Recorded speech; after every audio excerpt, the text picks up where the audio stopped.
बोचहा की सीट बोचहा विधानसभा में फिलहाल तो आरजेडी का कब्जा है, लेकिन इस सीट का मिजाज क्या रहा है और ये सीट किसे जिताती रही है, समीकरण क्या कहते हैं, इसके बारे में डिटेल से आपको जानकारी देंगे। हमारे साथ वरिष्ठ सहयोगी राकेश रंजन जुड़े हुए। रंजन जी, आज बोचहा की सीट को हम स्कैन कर लेते हैं और उसके मिजाज को बताइए, उस सीट का मिजाज क्या रहा है, रिकॉर्ड क्या कहते हैं यहाँ। देखिए, अगर आप बोचहा की सीट को स्कैन कीजिएगा तो जो पहली चीज़ दिखती है वो ये दिखती है कि 1957 से 1962 तक ये जो सीट है, ये सीट जो है मुजफ्फरपुर मुफस्सिल के नाम से जानी जाती थी। 1967 में बोचहा सीट का अस्तित्व आया और एक और ख़ास बात है इस सीट के लिए, वो ये है कि जो बोचहा सीट है वहाँ पर दो राष्ट्रीय पार्टियां बीजेपी और कांग्रेस आज तक एक भी चुनाव जीत नहीं सकी है। जब बोचहा सीट की बात करती हैं तो इन्हें जो है आप बिहार के बड़े दलित नेता रमई राम के साथ एसोसिएट करती हैं।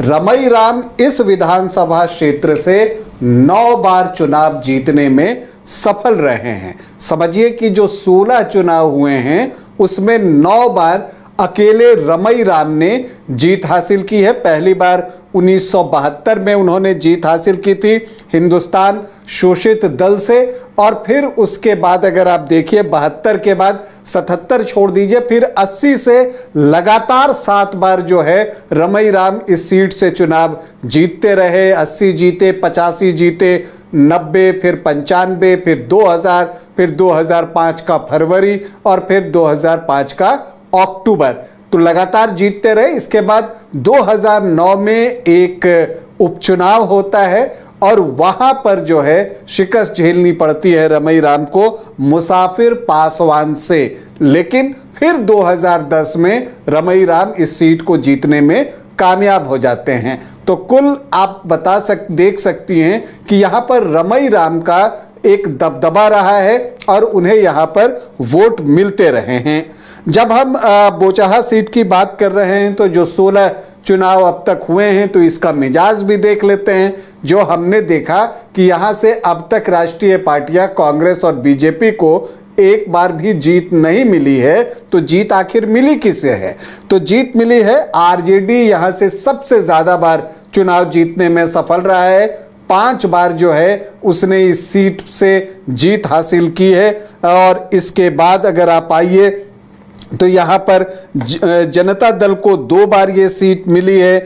जनता पार्टी भी 2 बार इस सीट को जीतने में कामयाब हुआ है। एसएसपी संयुक्त सोशलिस्ट पार्टी भी 2 बार ये सीट जीती है। और इसके अलावा वीआईपी और जेडीयू को भी एक बार जो है इस सीट पर सफलता मिली है। हिंदुस्तान शोषित दल 1 बार जीता है और निर्दलीय को भी 1 बार यहां से सफलता मिली है। जब आप व्यक्तिगत जीतों की बात करते हैं तो स्वाभाविक है कि रमई राम का नाम निकलकर सामने आता है, जिन्होंने इस विधानसभा में 9 बार जो है वो जीत हासिल की है। अब हम आ जाते हैं जो 2010 से चुनाव हुए, जब नया परिसीमन आया उसके बाद इस आपको बता दें कि बोचहा विधानसभा में जो है आपको बोचहा प्रखंड और मुसहरी प्रखंड के लगभग 35 ग्राम पंचायतें जो हैं वो शामिल हैं। अब इसमें 2010 से देखिए, 2010 में यहाँ से रमई राम चुनावी मैदान में उतरते हैं जेडीयू के टिकट पर, और आरजेडी से मुसाफिर पासवान जो है वो चुनावी मैदान में होते हैं। इससे ठीक 1 साल पहले मुसाफिर पासवान ने रमई राम को उपचुनाव में शिकस्त दी थी 2009 में। लेकिन इस चुनाव में क्या होता है कि रमई राम उस हार का हिसाब चुकता कर देते हैं और वो मुसाफिर पासवान को जो है 24,127 वोटों से पराजित करते हैं। रमई राम को 61,885 वोट, मतलब कि 50.59% वोट आए थे, तो मुसाफिर पासवान को 37,758 वोट, मतलब 30.8% वोट आए। और बेबी कुमारी जो हैं वो भी यहां से चुनाव लड़ती हैं, उनको 5,289 वोट आए, मतलब कि 4.33%। फिर 2015 आता है। महागठबंधन बन चुका था, राजद, जेडीयू, कांग्रेस एक साथ थे, तब यहाँ पर जो है ये सीट गठबंधन में एलजेपी को चली जाती है एनडीए की तरफ से। और चूंकि बेबी कुमारी को उम्मीद थी कि इस सीट से उन्हें टिकट मिलेगा, लेकिन जब ये सीट एलजेपी को चली जाती है तो वो यहाँ से निर्दलीय चुनाव लड़ जाती हैं। यहाँ पर जनता दल यूनाइटेड से एक बार फिर रमई राम ही उम्मीदवार थे, लेकिन बेबी कुमारी इस चुनाव में कामयाब होती हैं और वो कमाल करती हैं। निर्दलीय चुनाव लड़ते हुए वो वेटरन लीडर रमई राम को 24,130 वोटों से पराजित करती हैं। आपको निर्दलीय लड़ते हुए बेबी कुमारी को 67,720 वोट आए, मतलब कि 40.67%, जबकि रमई राम को 43,590 मतलब कि 26.18% वोट जो है वो आए। एलजेपी से अनिल कुमार चुनावी मैदान में थे, जो कि गठबंधन के तहत उतरे थे, उनको चौथा स्थान मिला और वो 4.43% ही वोट लेकर आ पाए। फिर आता है 2020 और इस वक्त जो है चीजें बहुत बदल चुकी थी। जो जेडीयू है वो वापस जो है वो एनडीए में आ चुका था, वीआईपी एनडीए के साथ था। तो यहाँ पर चूंकि मल्लाह वोटर्स की संख्या अच्छी है तो इसलिए ये सीट जो है वीआईपी को दे दी गई और वीआईपी ने जो है मुसाफिर पासवान को जो है नाव की सवारी करा दी, अपने चुनाव चिन्ह पर उन्हें खड़ा कर दिया। जबकि लालटेन लिए एक बार फिर जो है यहाँ पर रमई राम थे। और यहाँ पर क्या देखने को मिलता है कि जो मुसाफिर पासवान हैं उन्होंने जो है एक बड़ी जीत यहाँ पर दर्ज की, 11,268 वोटों की उन्होंने रमई राम को ही पराजित किया। रमई राम को 66,569 वोट मतलब कि 36.5% वोट और मुसाफिर पासवान को 77,837 वोट मतलब 42.5% वोट आए। और यहाँ पर जो एलजेपी के उम्मीदवार थे अमर आजाद, उनको 8,000 वोट आए मतलब कि 4.5% वोट जो है उनको आए। लेकिन इन सब के बीच मुसाफिर पासवान का निधन हो जाता है और उसकी वजह से यहाँ पर बाई इलेक्शन जो है वो करवाना पड़ता है। और बाई इलेक्शन जो बोचहा का हुआ था वो बहुत दिलचस्प था। वो वक्त था जब जो बिहार की राजनीति है वो एक ट्रांजिशन देखने के लिए तैयार हो रही थी। दोनों ही तरफ गठबंधन में बहुत कुछ अच्छा नहीं चल रहा था। अगर आप देखिए तो वीआईपी और बीजेपी में बहुत अच्छे से सब कुछ सही नहीं था। जेडीयू भी बहुत एक्टिव होकर एनडीए के लिए प्रचार करने को उतना उत्सुक नहीं था, हालांकि नीतीश कुमार ने बोचहा में सभा की थी। इसके अलावा जब आप देखते हैं तो जो महागठबंधन था वहां पर भी आरजेडी ने अपना उम्मीदवार यहां से दिया तो कांग्रेस ने भी अपना उम्मीदवार यहां पर खड़ा कर दिया था। तो दोनों ही तरफ ऐसी चीजें थी। लेकिन ये वो वक्त भी था जब आरजेडी ने जो एक नारा दिया था कि वो सिर्फ MY की पार्टी नहीं है, वो A to Z की पार्टी है, जो इस चुनाव से उसने एस्टैब्लिश करने की एक कोशिश की थी। जो भूमिहार वोटर्स हैं वो बीजेपी से उस वक्त खफा थे। लेकिन इन सब के बीच जो है प्रत्याशियों को लेकर भी जो है बहुत कुछ हुआ, इधर का उधर हुआ। जो मुसाफिर पासवान के बेटे हैं अमर कुमार पासवान, वो वीआईपी छोड़कर आरजेडी में चले गए। और फिर क्या हुआ कि जो वीआईपी है, जो मुकेश सैनी हैं, वो आरजेडी के रमई राम की बेटी जो होती हैं गीता कुमारी, डॉक्टर गीता कुमारी, उनको वो जो है वीआईपी के टिकट पर खड़ा कर देते हैं, नाव की सवारी करवाते हैं। तो यहाँ पर बीजेपी जो है बेबी कुमारी को चुनावी मैदान में उतारती है। तो बहुत सारे परिवर्तन हुए। लेकिन जब चुनाव परिणाम का दिन था और रिजल्ट आना था तो शुरुआत में बेबी कुमारी आगे थोड़ा दिखी कुछ एक देर के लिए, लेकिन दिन जैसे ही चढ़ा फूल जो है वो मुरझाने लगा और नाव भी पीछे छूट गया और लालटेन की चमक बढ़ती चली गई। और फिर अमर कुमार पासवान ने बड़ी जीत दर्ज की 36,653 वोटों की। मतलब ये आप देख लीजिए कि अगर आप बेबी कुमारी और गीता कुमारी के वोट भी जोड़ दें तो उससे ज्यादा वोट अकेले अमर कुमार पासवान को आया था। अब इसके कई वजह थी। एक तो एक सिंपैथी वोट था, चूंकि मुसाफिर पासवान का निधन हुआ था, उनके बेटे थे।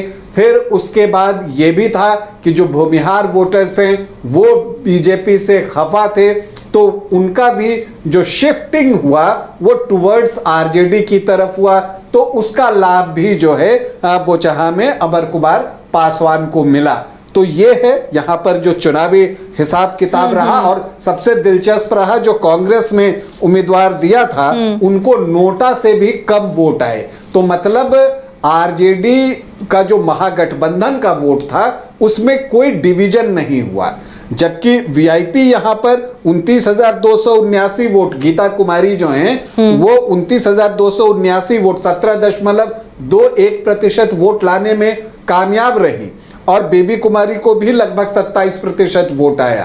तो यहां पर जो सबसे ज्यादा अगर आप कहिए तो कांग्रेस की फजीहत हुई, क्योंकि वो जो है नोटा से भी कम वोट ही ला सका। इनफैक्ट जो है 1336 वोट के आसपास जो है कांग्रेस को मिला था। तो ये सारा समीकरण है, और इसी के आधार पर अब इस बार जब 2025 में चुनाव होगा, ये जो उपचुनाव हुआ था 2022 में, अब 3 साल गुजर गया है, लेकिन इन 3 सालों में बहुत कुछ गुजर गया है।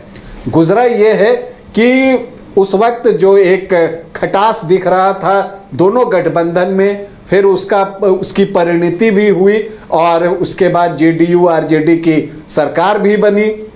लेकिन अब जो है फिर से सारी चीजें वापस वैसी परिस्थिति में पहुंच रही हैं जैसा कि 2020 में थी। सिर्फ फर्क इतना है कि वीआईपी उस वक्त एनडीए में थी, लेकिन अब वीआईपी जो है वो आपको महागठबंधन के साथ है। तो अब एक और चीज है कि चूंकि यहां पर मल्लाह वोटर, निषाद वोटर्स की संख्या बहुत अच्छी है, तो क्या यहां आरजेडी ही चुनाव लड़ेगा या वीआईपी इस सीट को मांगेगा, क्योंकि यहां पर मल्लाह वोटर्स ज्यादा हैं, ज्यादा एडवांटेज उठाने के लिए। फिर यह भी देखना होगा कि जब वीआईपी अपना कैंडिडेट फिर से उन्हीं को रखता है या बदलता है, या आरजेडी कहता है कि चूंकि मेरी ये सिटिंग सीट है तो हम ही यहां से चुनाव लड़ेंगे और अमर कुमार पासवान ही हमारे कैंडिडेट होंगे। देखिए, कैंडिडेट को लेकर मुझे बहुत संदेह महागठबंधन की तरफ से नहीं है, पार्टी क्यों कौन सी होती है यह देखना दिलचस्प होगा। और इसी तरह से बीजेपी को भी सोचना है कि उसका प्रत्याशी कौन होगा। क्या बेबी कुमारी, जो कि पिछले चुनाव में 27% वोट लाने में कामयाब हुई, 2015 में उन्होंने रमई राम जैसे वरिष्ठ नेता को शिकस्त दी, क्या वो टिकट की दावेदार हैं? या ये भी चीज देखने में आई है कि इस उपचुनाव के बाद जो 2022 में हुआ था, डॉक्टर गीता कुमारी जो कि रमई राम की बेटी हैं, वो भी बीजेपी में ही आ गई हैं। तो क्या अब इन दोनों में से किसी एक को टिकट मिलता है? क्या फैसला लेती है पार्टी? इस पर बहुत कुछ जो है वो निर्भर करेगा। लेकिन अगर यहां का आप जातीय समीकरण देखिए तो जो एससी वोटर्स हैं उनकी भूमिका महत्वपूर्ण है, और खास करके पासवान वोटर्स की। तो अगर आप एससी वोटर्स को देखें तो 19.87 मतलब कि 20% जो हैं वो एससी वोटर्स जो हैं वो यहां पर हैं। इसके अलावा मुस्लिम वोटर्स की संख्या भी अच्छी है, 13.5% के आसपास। और फिर अगर आप सहनी और मल्लाह वोटर्स की बात कीजिए तो वो भी आपको 13, 14, 15% के आसपास, 13 से 15% के बाद के आसपास मानकर चलिए। ये एक अनुमान है, चूंकि किसी भी विधानसभा को लेकर कोई ऑफिशियल जो है गणना होती नहीं है, अलग अलग आंकड़े होते हैं, उसका एक विश्लेषण करके एक निष्कर्ष पर पहुंचने की कोशिश होती है। इसके अलावा यहाँ पर भूमिहार जो है बहुत अच्छी संख्या में है, लगभग 13-14% जो है वो भूमिहार आपको बोचहा में है। और पिछली बार ये भूमिहार वोट जो है वो बीजेपी को नहीं मिले थे उपचुनाव के दौरान, जिसका कि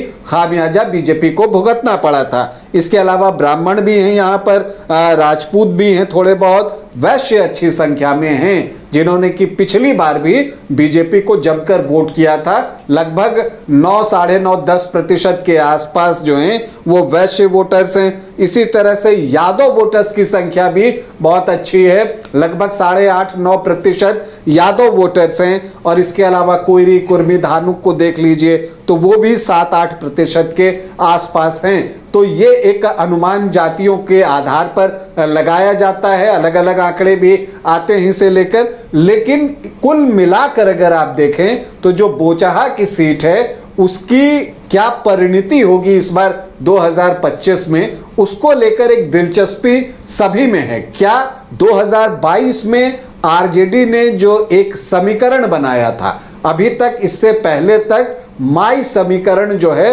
वो आरजेडी का हुआ करता था और उसमें कुछ जो जाति आधारित वोट दलित वोटर्स के मिलते थे, पासवान कैंडिडेट देने पर वो वोट होते थे।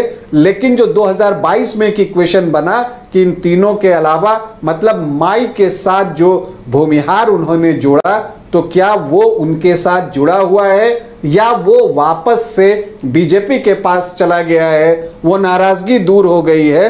क्योंकि जब आप अभी लोकसभा में देखिएगा 2024 में तो यहां से बीजेपी को 42,000 से ज्यादा वोटों की लीड मिली है राजभूषण चौधरी को।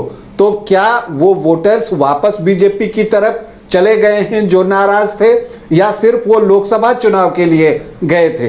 इन सारी चीजों पर जो है बहुत कुछ निर्भर करेगा। हालांकि अगर भूमिहार वोटर्स जो है वो बीजेपी की तरफ जाते हैं तो जो मल्लाह वोटर्स हैं जो कि पिछले चुनाव में चूंकि वीआईपी अलग चुनाव लड़ रही थी और उसको भी 17, 17.5% वोट आए थे, तो वो वोट में मल्लाह वोटर्स बड़ी संख्या में थे।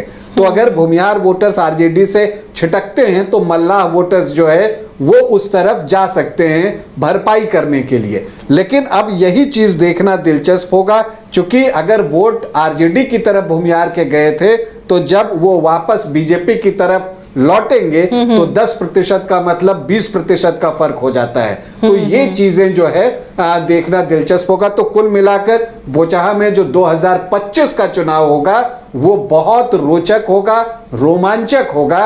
अब इसमें कौन बाजी मारता है ये देखना दिलचस्प होगा। चलिए, तो बोचहा की पूरी कहानी और पूरी तस्वीर कि किस तरह का मुकाबला रहा और आने वाले दिनों में क्या और मुकाबला यहाँ पर किस तरह का मुकाबला हो सकता है, इक्वेशन समीकरण क्या बैठ रहे हैं और किससे इसको फायदा होगा।